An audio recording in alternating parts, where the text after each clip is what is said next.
Inspector Debug mode helps the developer to investigate or debug within the inspector panel. You can toggle each game object inspector between normal and debug mode. And debug mode also exposes the private variables as well.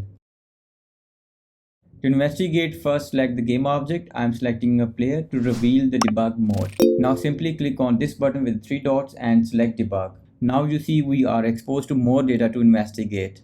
And you can select normal to go back to a normal mode. Going back to debug mode. Entering the play mode.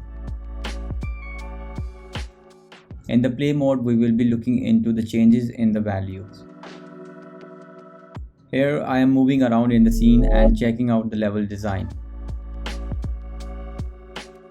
In your script, if you have multiple private variables and we want to investigate something on the private variable side, we don't need to make them public or serialized to view the value of the private variable. We can simply change to the debug mode to view the private variable values.